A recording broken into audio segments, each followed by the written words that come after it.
काल। काल। आइए बच्चों, देखें यहाँ क्या हो रहा है। मैंने खाना खाया। मैं खाना खा रहा हूँ। मैं खाना खाऊंगा। बच्चों, इनकी बातें सुनकर पता चलता है कि खाना खाने की क्रिया पहले वाक्य में हो चुकी है, दूसरे वाक्य में क्रिया हो रही है और तीसरे वाक्य में क्रिया होगी। दरअसल इन वाक्यों से हमें क्रिया के होने के समय का पता चल रहा है, इसलिए हम कह सकते हैं कि क्रिया के जिस रूप से उसके करने या होने के समय का पता चले उसे काल कहते हैं।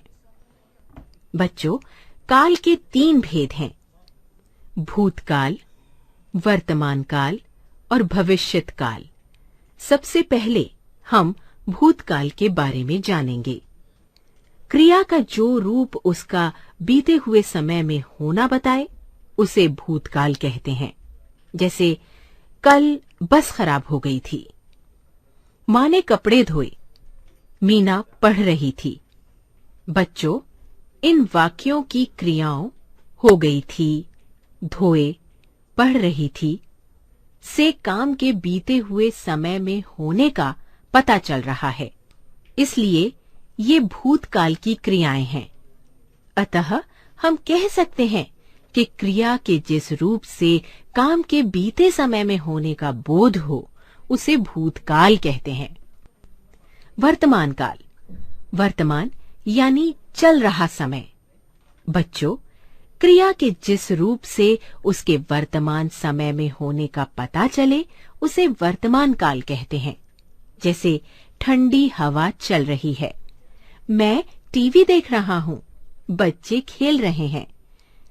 इन वाक्यों की क्रियाएं चल रही है, देख रहा हूँ, खेल रहे हैं से काम के चल रहे समय में होने का पता चल रहा है, इसलिए ये वर्तमान काल की क्रियाएं हैं।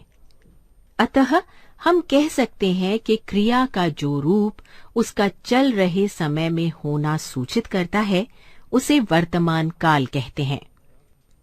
भविष्यत काल। बच्चों, भविष्यत का अर्थ है आने वाला समय। क्रिया के जिस रूप से उसके आने वाले समय में होने का पता चले उसे भविष्यत काल कहते हैं। जैसे मैं कनाडा जाऊंगा। निशा डॉक्टर बनेगी। मैं तुम्हें हिंदी सिखाऊंगा।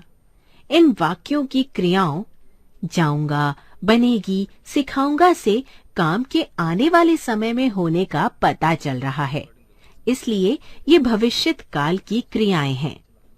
अतः हम कह सकते हैं कि क्रिया का जो रूप उसके आने वाले समय में होना सूचित करता है उसे भविष्यत काल कहते हैं।